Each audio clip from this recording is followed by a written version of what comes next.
All right, so what is Ayurveda? So Ayurveda it's said to be like a sister science to yoga. It's the traditional holistic health science to India. That's like Chinese medicine is to China, Ayurveda is the same thing to India. And basically what it is you observing, so the Ayurveda, let me write that out.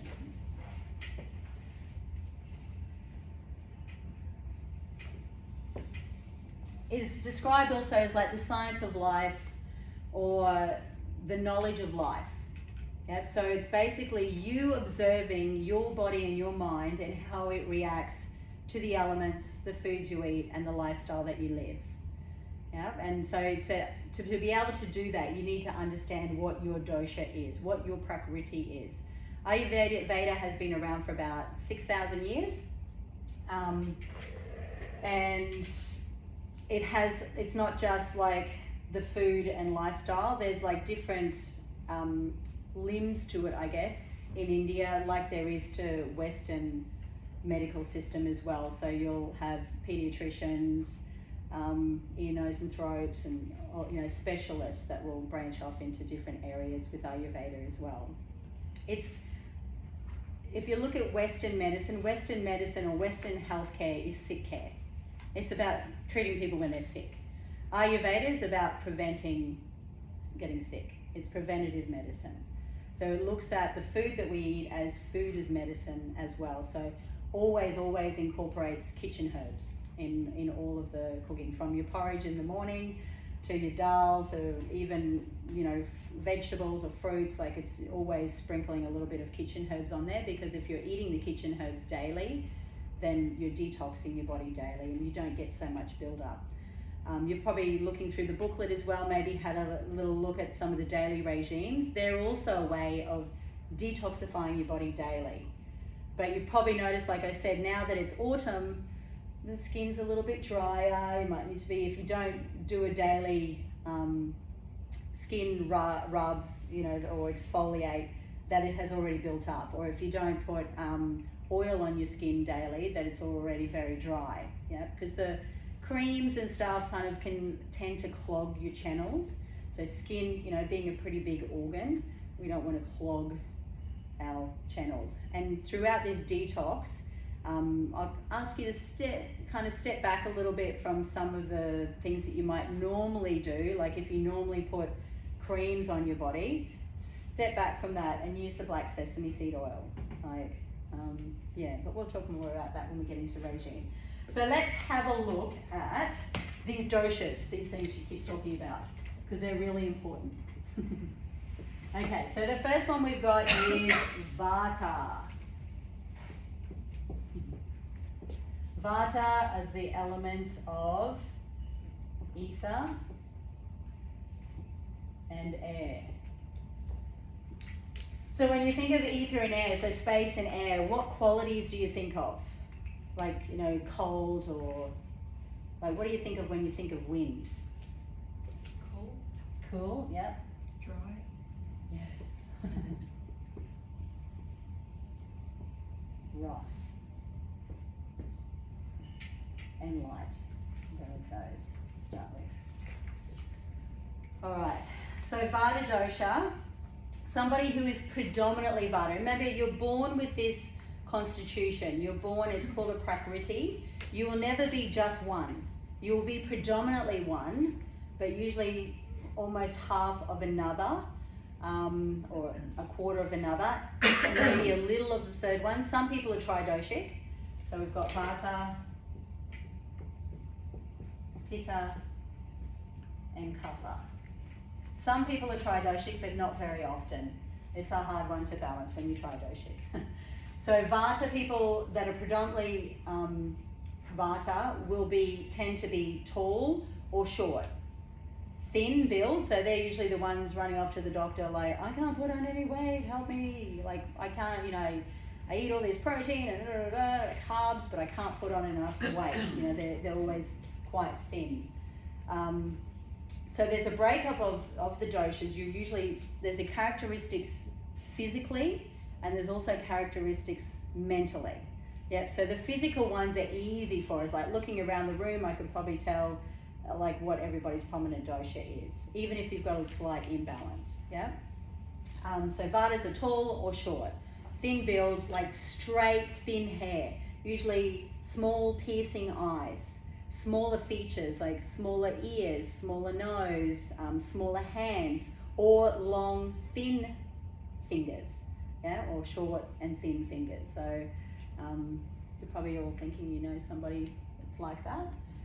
Mind-wise, a Vata is very creative, super creative, but when they're not balanced, they can move from one thing to the next, and they might have 5 projects on the go, but never complete any of them because they're just so distracted. And they're people that are in their head. They're the ones that come to yoga and are, oh, I find Shavasana so hard because they're just lying there and their mind's like going 50,000 times a day. Yeah. So they say that we have about 70,000 thoughts a day on average. I reckon Vatas have like double that, 140,000 thoughts a day. And you'll even notice it like in the way that they move. They'll come into the room really quickly, throw down their stuff, you know, I was thinking it's like a hurricane coming in. They speak really quickly. Everything they do is really quick. So when a Vata is not in balance, when there's derangement in Vata, their tendency is to suffer from anxiety. Hay fevers. Hay fevers are a big one. So we've got anxiety, fear.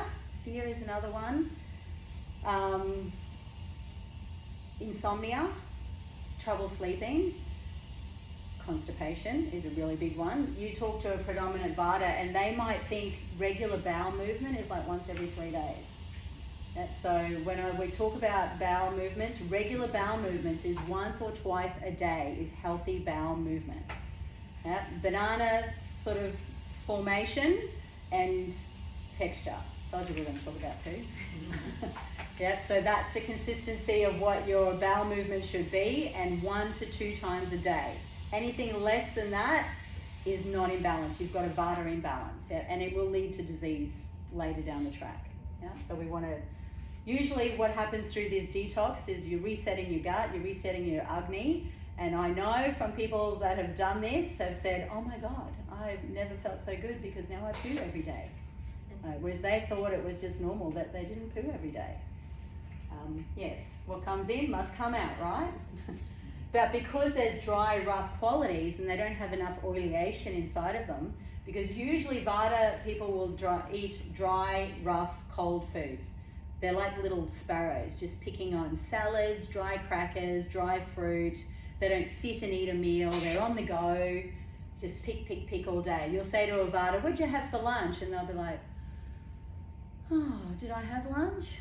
Can't think of if I had lunch." You'd be like, the Pittas will be hangry if they didn't have lunch. They're going to punch them if they don't have lunch. So because they're air and space as well, they can tend to be a little bit more spacey, like because it's air and space. They're right up here. So through diet and lifestyle, we're trying to bring them down and ground them.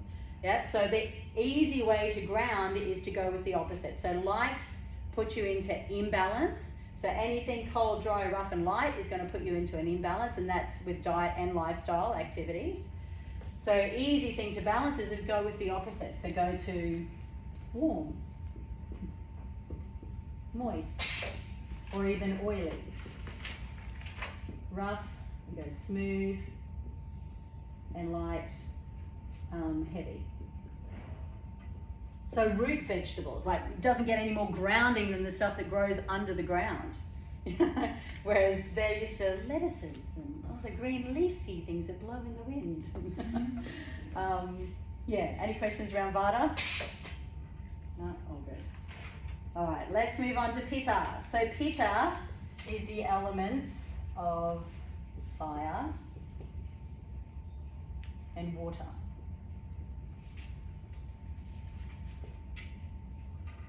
So hit me up. What are some qualities of fire and water? Heat. Hot. Yeah. What was that? I said heat. Heat, yep. Moist or oily. Smooth. And this one is light as well because of the fire. All right, so typically a Pitta person will have a little bit more of like their kind of average size nose, ears, height, average build, more on the athletic side, like like have good muscle tone. Mind-wise, they're usually the ones running the show. CEOs, teachers, they like to keep to a schedule. But when they're out of balance, they can get very angry and impatient, intolerant. It's said that Pittas spew fire when they're out of balance. And literally like heartburn, heartburn and acid reflux, all Pitta imbalances. Diarrhea, Pitta imbalance. Usually a Pitta will go to the toilet 2 or 3 times a day because the digestive fire works really, really well. It's not often that you'll find a Pitta that will say, oh, my whole life I've had digestive issues. Usually it's the Vatas that have the digestive issues. They've got a really, really delicate digestive system. So these ones are the ones that are lactose intolerant or, can't eat gluten or legumes or, any of these sort of things that can aggravate, especially with the quality of wheat and milk these days. Yeah? I think you'll find if you go back to truer sources of milk and wheat, like some of the good spelt wheats and good whole, full cream, non-homogenized milk, people often don't have these issues. It's all the rubbish that's being sold out there these days. So the Pittas have a really strong digestive system, but they love spicy foods and they love oily foods and stimulants like ginger and chilies and alcohol and all these things. They're easily addicted. Smokers, drugs, anything, because when they do something, they do it at like 120%. There's no, I'll just tip my big toe in, they jump in, all in, and then they don't stop until they complete whatever they're doing to 120%. Very head driven. But when they're in an imbalance though, they can run themselves into the ground because we don't like to delegate because nobody else can do it as good as what we can do it. So you got to learn as a Pitta to delegate and set your expectations so that then they can be met by other people because our expectations are pretty high. I find there's a lot of males that are Pittas, but they don't have this knowledge. Because what happens once you have this knowledge is it makes you more tolerant of other people and how they are as well. Because you're like, okay, well they're a Vata, they're usually running late, they're going to roll in like a whirlwind, so okay, they've probably got a Vata imbalance. And to be honest, 90% of people have a Vata imbalance because of the busyness of life and the food that everybody's eating. It's all in a package. Even fresh fruit in the supermarkets is chopped up for you and in a packet to save you 30 seconds chopping it up from the whole product. So just about everybody has a Vata imbalance. So the easy way to cool a Pitta's jets is with cool, dry, rough, and heavy. All right, Kaphas. Kapha is water and earth.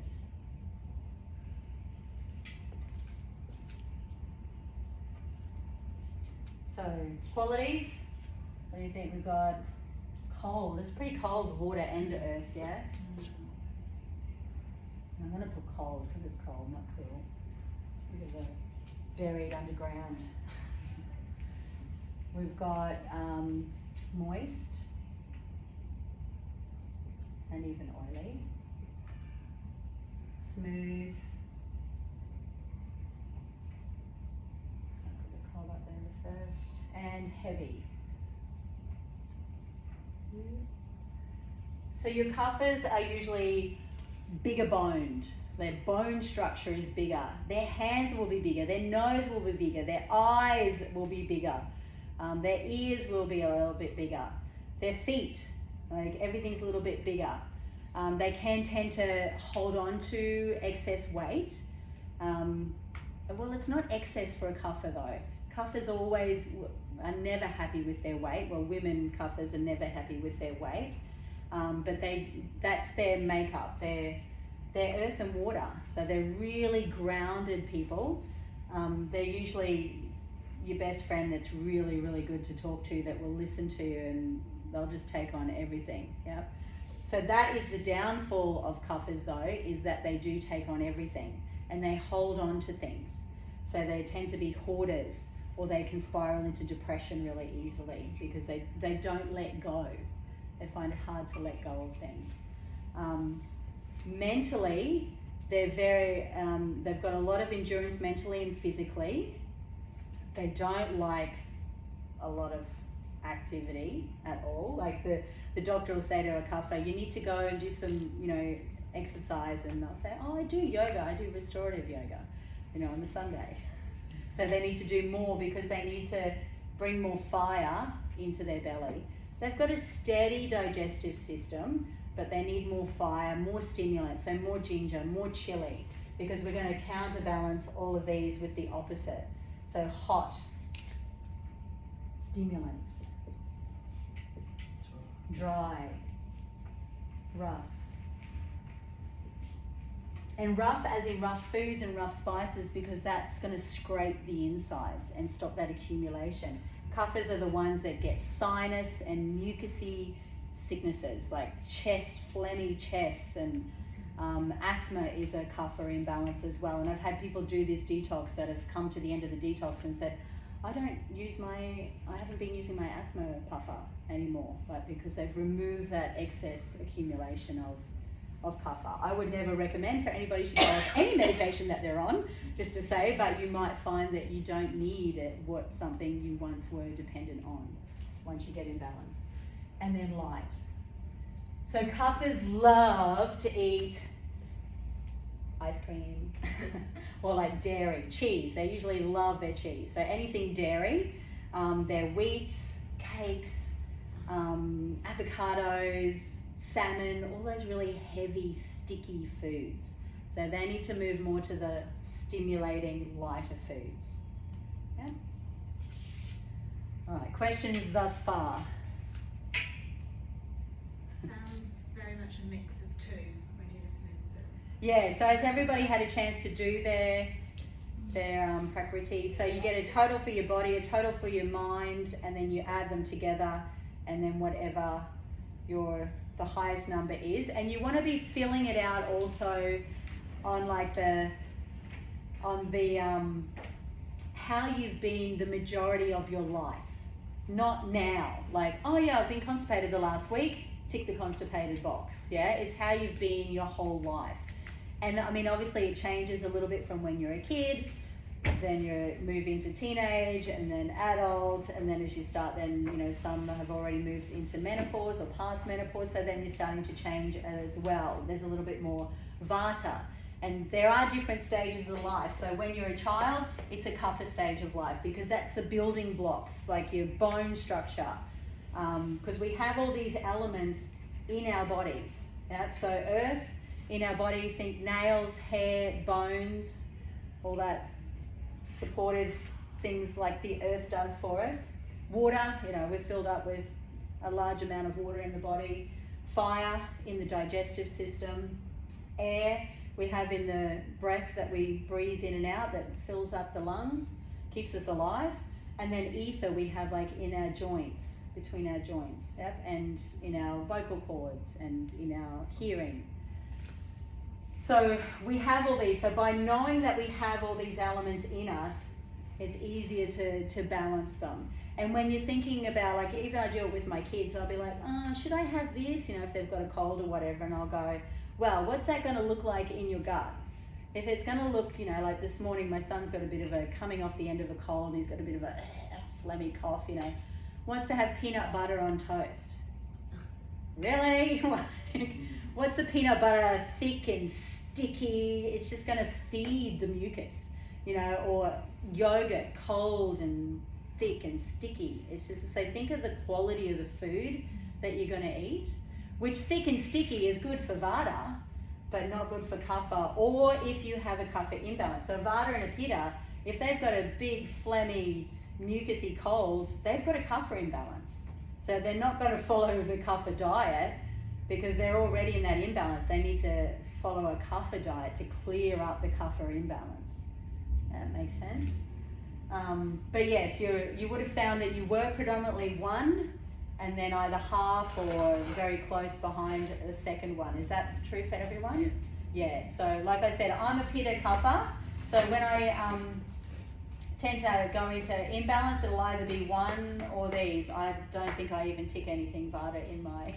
I have Vata in me obviously, but yeah, my imbalance will be more either Pitta or Kapha.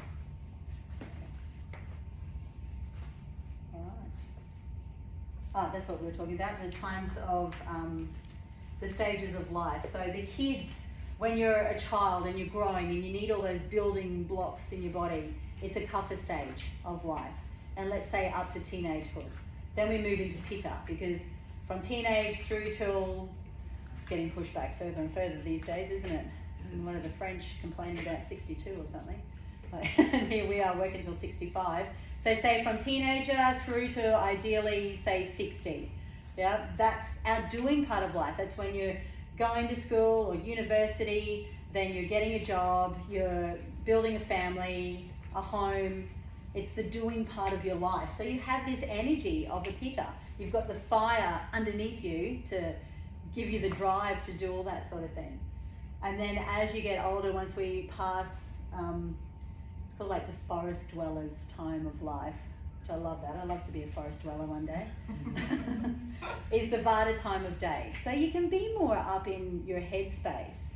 Yeah, you can meditate more. You don't need to be doing all the time. You do the things that make your heart sing more of the time. Yeah. So that's how it rolls. So most of us in here, or all of us, I'd say, we're still in the Pitta zone, unfortunately, for a little bit longer. All right, questions?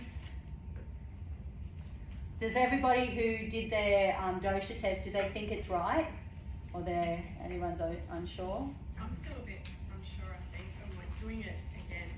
Yeah, but you've got Vata in you, because if you're unsure, you've got Vata in you. The Pittas just go, yep, tick, tick, tick, tick, tick, tick, tick. There is no black or white, or any grey with Pitta. It's just black and white. It is what it is, Whereas the Vatas are like, I'm not sure. I could be a little bit this and a little bit that. I feel like I've been like half and half. Yeah, well, like halfway through. And what's your other dosha? I think I'm Vata Kapha. Yeah, that That's makes sense. I can see that. Yeah. Vata Pitta. Yeah. What about you, Deb? Vata Kapha. Kapha Pitta. Kapha. Yeah. This one. Yeah. Yes. The middle one in the middle. Yeah. Pitta Kapha. Yeah. What are you, Fiona? You know, all Vata. Yeah, I know. There's not much of anything else there. What about you, Ian?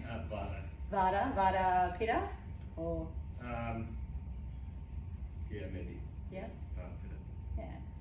What about you? Probably Kapha, I'd say. Kapha? Yeah, Kapha. I haven't done the full test yet. Okay, so yeah. just And there is another one too that you can do online. Like if you, where you click on that online on your computer, there's like it takes you to Bunyan Botanicals, yeah. which is a online store in the US, but they have a really good one as well that asks some questions which helps you to work out your imbalance as well. Yeah.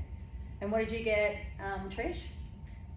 Well, I think I'm the Vata Kapha, but now that I'm like doing it again, thinking about childhood as well, I'm like, oh, there is some Pitta stuff in there too. Yeah. So maybe I'm all three.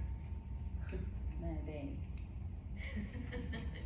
Stop laughing. I would be thinking Vata Pitta, but yeah. Yeah. From what I just know of you over the last couple of months, Mm. yeah. So yeah, maybe all three. Yeah. What about you, Martin? Vata Kapha. Vata Kapha? Yeah. What about you, Diane? Well, I didn't even think there could be a combination, but because I haven't done the little testy thing, but when I was reading through it, I thought I was the Pitta, and Yep. yeah. Yep, and I can see that in you, yeah. What about you? I'm Donna? a Kapha Pitta, and I did the botanical one, and it showed that the Pitta is out of balance. Yeah, okay. No, no surprise. Yeah, yeah, I know, right? Well, that's it though, isn't it? Society tells us to be doing more, and you can't be lying around every day doing 20-minute shavasana or you're being lazy, or, you know, like do more, go hard, go home. Yeah, it's society these days.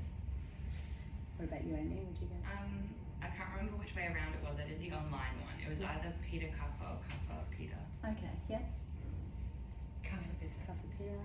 Kapha Pitta. Kapha Pitta. So there's quite a few with kapha in them here. So you got to be careful in winter, yeah, because winter time is that kapha time, you know, where we go into hibernation and want to eat all the nice, warm, heavy comfort foods. All right. Everyone finished with this? It's all in your booklet anyway. So let's have a look at where we're going to start with this in the daily regimes, which in Ayurveda is called Dinacharya. Dinacharya is your daily regimes. And these are the things that I'm introducing to you on the detox, but with the hope that you'll take them with you beyond the detox. And I know from people that have done it previously that they do. And when they fall off the wagon, then they often get sick. And I'll say to them, have you still been doing your nasya and your lemon ginger honey drink in the morning and scraping your tongue? No. Get on it. Like, it's self-care. It's daily self-care that takes a couple of minutes. All right. So first thing you got to do in the morning, as soon as you get up, and I was taught within 3 minutes of getting up, is straight away you go and you brush your teeth. Ideally, Ayurveda says with a natural toothpaste, and then you scrape your tongue. Because overnight, your mouth, your tongue has a buildup of toxins. And you'll see that, and you'll start to see that by doing it every day. And so we want to, after 3 minutes, if you don't do it straight away, what happens is you start to swallow and you re-ingest those toxins.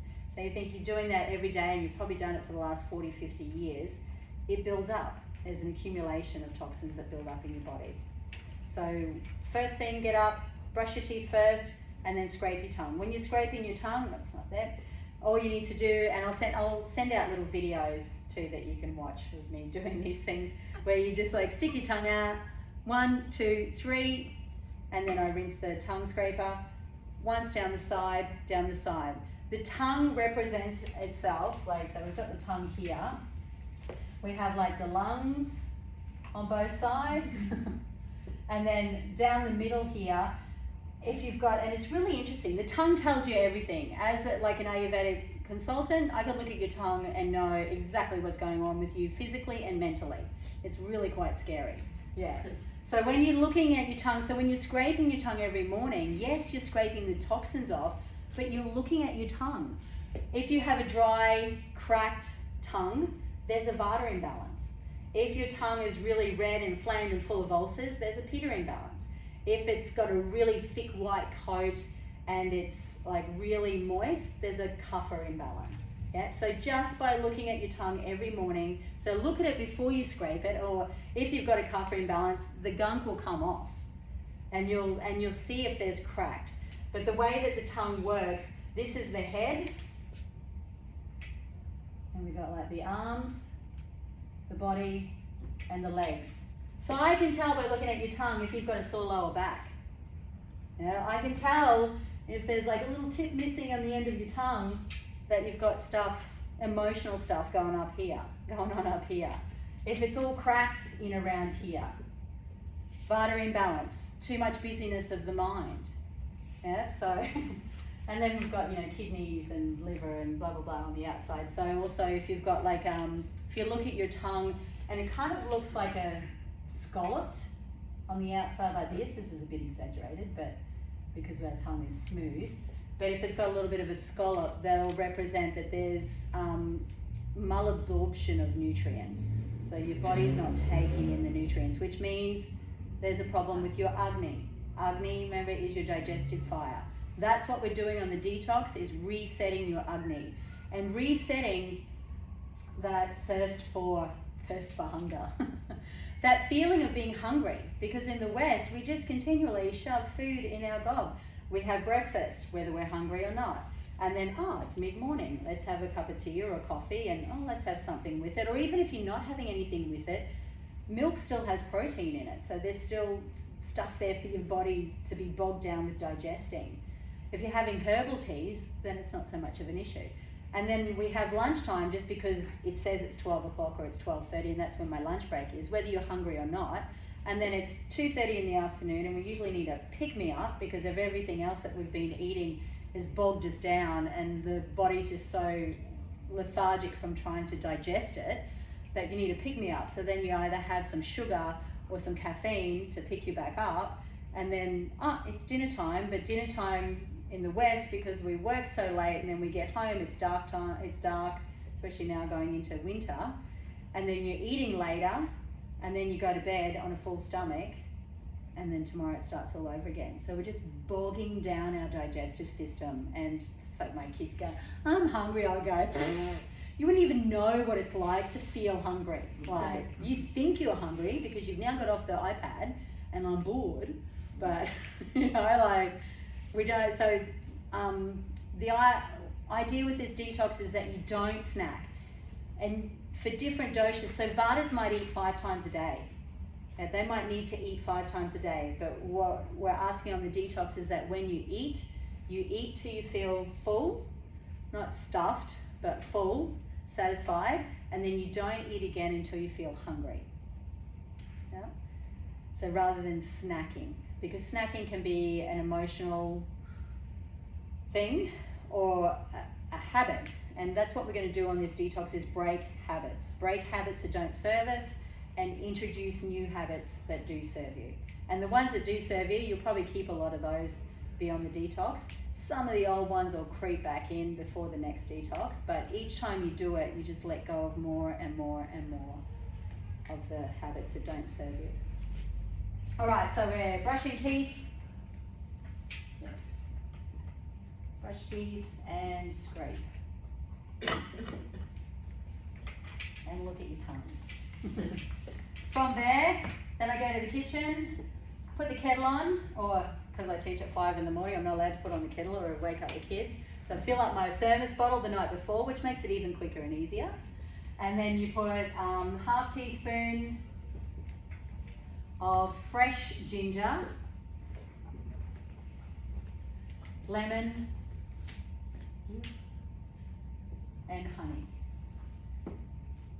Half a teaspoon, put the half a teaspoon of the fresh ginger grated and lemon into your glass or your cup. Fill it up like, I'll have a cup about this size, fill it up about 1/3 with boiling water. Then top it up with tap water temperature before you add the honey, because honey crystallizes with heat. And if we cook with honey or we heat the honey, it will crystallize in our body, block channels, and then you'll end up with toxins, a build-up of toxins, because it's clogging your channels. Because this is something, my God, I think I've done this every day of my life for the last 6 years consistently. Like, these are the things that you're going to do for the rest of your life to prevent getting sick. Yep, so you want to add the honey after it's at drinkable temperature, not when it's boiling hot. All right, so while I do that, so I pour the water into here out of my thermos or the kettle, and then I have another little cup that has a little dropper in it. I use the medicated Nassia oil. If anybody has sinus issues, I recommend, or regularly get sinus issues, I recommend that you purchase the Nassia oil. Otherwise, you can just use the black sesame oil and put it into a little dropper, and you do what's called Nassia. But you always want, whether it's massage or whenever you're using oil, you always want to warm the oil. Otherwise, what does oil do if you throw it down the drain and it's cold? Clogs the drains. Again, it will clog your pores, it'll clog your channels, and we don't want to clog. So you warm the oil, and then you put like a drop up each nostril, and then I put a little bit, just a couple of drops across my fingers, rub them together, and then massage it in, You're massaging through the sinuses. You're lubricating your sinuses through here and then around the eyes. You have a little bit of a massage here. This point here is a mama point in yoga, and it connects in with the pituitary gland, so it's really good for balancing hormones. So through here, around the eyes, balance the hormones, likewise around the temples, and then down to a spot just behind the ears, and also just do a few circles around there. Yep, so that's that done. Rainy, how do you warm the oil? Do you just put it like in a little cup of Just warm in a water? cup. Like I will literally, I have a cup in one of my cupboards in the kitchen, and my nasi oil just sits in it all the time. I pull it out of the cupboard, I pour the water in it while I'm drinking my ginger lemon honey tea, because you don't need to make a big thing, just make a cup down the hatch. And then by the time I've done that, this is warmed. Like it literally only takes a couple of minutes to warm it, yeah. And then I'll just throw the water out, dry that out. Once I finish, put it back in the cupboard for tomorrow morning. Like it just always, it stays there, yeah. Same with when you're warming oil for your body massage. I wouldn't put the whole thing into hot water. I usually just use a Pyrex jug and pour boiling water in it, but I'll put a little bit of this into like a jar. I've got a jar this size that I keep my oil in, and I'll just pour enough in that I'm going to use, and that way it heats quicker as well, but you're not putting plastic then also into boiling water all the time. Alright, so we've got these are the three things first thing in the morning, and all of this is done like within 3 minutes, 5 minutes max, yeah? It's just like routine of brushing your teeth. It's your new habits, your new routine. Then depending, some of you might be coming and doing early morning classes, so that's your movement, your breathing. If you can, especially if you're going in to do Pilates, yoga, we tend to focus a lot on the breath, but if you're going into Pilates, maybe before leaving home, just sit for a couple of minutes and focus on your breathing, breathing out in, filling out the chest, the ribs, relaxed belly, breathing in and out through the nose. So we do Nasya to keep the sinuses and all that clear, but we take in prana every day, and it's a direct entry to consciousness as well. So we want to keep that channel clear, because Ayurveda is body, mind, and spirit. It's not just the physical body. So we're taking in prana with the oil. Using the oils in your nostrils will also help to filter out germs. So you think of something like coronavirus. It's not going to live in this environment, in this oily environment in your nasal passage. Whereas if it's dry and rough and cracked and it's going to go in, or already has a build-up of bacteria through mucus, it's like going to thrive in there, isn't it? Whereas if you're doing this daily, then you're preventing viruses from being able to land and live, because a lot of viruses we take in through breathing. All right, what are we doing? Fourth, movement and breath. So even before I come and teach here at 5 a.m. in the morning, I will do a little 10-15 minute thing at home, moving whatever my body feels like it needs on that given day. Sometimes it's just sitting and doing Nadi Shodhana Pranayama, or just sitting and observing my breath, more like a meditation. So whatever it is, like it's just taking that time to check in and tune into yourself. So these are all, yes, they're a daily regime and they're habits, but they're self-care. You're doing this every day. You're practicing self-care. You're checking in with yourself every single day. How am I feeling? How does my body feel? How are my sinuses, and is my mind clear? Here with the ginger lemon honey, the ginger scrapes the toxins, the honey binds the toxins, and the lemon flushes it out. You only want to use half a teaspoon though, because if you're having lemon juice every day, you don't want to take the enamel off your teeth. Yeah? So I know a lot of people like to put lemon in their water bottle and carry it around with them all day. Think of your teeth as well. Yeah, so good for flushing, but just sip warm water. So that's another thing you're going to do on a daily basis, is sip, sip, sip, warm as you can get it. Warm water. Like I will fill up my kids never drink from my drink bottle because it's always hot water. Like, it's still warm now. You know, yeah, I would probably fill up that 3/4 with the boiling water, and then there with tap water, as hot as you can get it. Yeah, or you can sip on your Detox. It is a detox tea, so just some people can tend to get headaches, which could be in a line also in the first couple of days of them letting go of tea or coffee. But yeah, just be mindful if you are having a lot of it. There's nothing wrong with having a lot of it. It's all just natural herbs, Ayurvedic herbs, which will help to clean out and detoxify. I've never had anyone get diarrhea or anything with it, so it's not a laxative. It's just like these scrape and flush the body. That's what this is designed to do. Yeah, scrape the toxins away. Anything in Ayurveda that's like helping to detox the body has a scraping effect, and pungent usually as well, like pungent flavor. If anybody does find that they're having trouble with bowel movements, just reach out to me personally, and I can like give you an Ayurvedic herb which will help with that. There's a bit of blockage, and sometimes that happens too. If you're like starting to clean out toxins and there's a build-up, it gets to a point and it gets stuck. Yeah, if you find that as well, go light. Yeah, go to the soups and the green smoothies, and yeah, go as light as you can until there's movement, rather than bogging it down with more heavy stuff. Yeah. That's about all you need for the start your day to start with. And you can start this straight away. You don't have to wait till Friday to start these things. All right.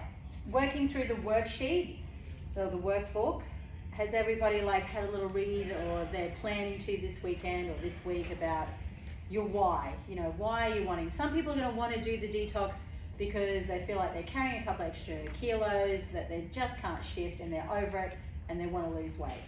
That you will. Most people lose between 3 to 5 kilos without even trying. It's just you're removing meat, dairy, wheat from your diet. That alone is going to have you, like, your digestive system is going to be so happy because it's so easy to digest warm cooked foods. Where you can, eat warm cooked foods. Try and steer away, especially the weather's getting cooler, steer away from cold stuff. So even if you're making some of the juices or the smoothies, try and take your fruit or your vegetables out of the fridge. If they're in the fridge, take them out. But at the moment too, you're probably finding you don't need to stuff everything into the fridge, just leave it out on the bench. Like your fruits and even some of your vegetables are going to last longer out on the bench at the moment with the weather the way it is. So try and make those things with your produce at room temperature. Use like tap water temperature, not, and then some of the living soups, well, they use with boiling water, so even great, like, but you're keeping the enzymes alive in the living soups as well. What else? Eat warm and cooked foods. Let's have a look at the digestive system, as in when you should eat your main meal, which is total opposite to what the West. You know, most of us all eat our main meal at night. Yes? That's the way we've been brought up in Australia, right? So think of your digestive system like the sun. When you get up in the morning, the sun is up, but it doesn't have a lot of heat to it. So you want to have something for breakfast, but not anything too heavy, because it'll bog down your digestive system. The fire isn't hot enough to burn through just yet. Then at midday, the sun's up in the sky, that's when it's at its hottest, yeah? So that's when you want to eat your biggest and your main meal for the day, is midday. Then in the evening, again, as the sun's going down, as the sun's going down, there's a little bit of heat to it, but it's not a lot, yeah? It's starting to cool down. So you want to try and eat early and light. So if you're going to have a soup or something, have it at night. Yeah, even put it into a mug, whatever, sip it, you know, but have it as early as you can. Circadian rhythm would have us eating before it gets dark. But I know for some of you don't get home from work until it's dark already these days, you know, so just try and eat as early as you can. Yeah, and like I said, Vadas might want to eat 5 times a day. Don't snack though, make it a meal. So the key to success is to leave the house in the morning with your food prepared for the day. So I don't bring one with me, but little thermoses, take it into work. If you can, don't use microwaves, because microwaves just kill your food. You might as well eat a cardboard box. Leftovers, it's recommended, Ayurveda recommends no more than after the second day. So the day that you cook it, eat it, the next day, that's probably about it. So don't make up massive batches that you're freezing. Again, freezer kills your food. We want to bring in as much nutrients and prana as what we can, yeah? Keep the food fresh. Pittas will probably want to eat 3 times a day and at the same time every day. That's cool. Kaffas might find that they only want to eat 2 times a day. I know a couple of my friends that are kaffas don't really feel like they want breakfast in the mornings, like their digestive system just hasn't kicked off yet. So you might just do this in the morning. What is it? Week 2, I'm going to bring in and talk a little bit about intermittent fasting. Those of you that do intermittent fasting, stay with whatever you do now and just eat. Like I only eat 2 meals a day, and that works for me at this stage of my life and with my lifestyle and whatnot. Try and find recipes that you like that are just simple. Like I know you might want to try them all out, but keep it simple. The more simpler it is, you find a couple of dishes that you like and just repeat. When we come together after the first week, I'll talk to you about some options for if you're wanting to go deeper into the detox of what you can do.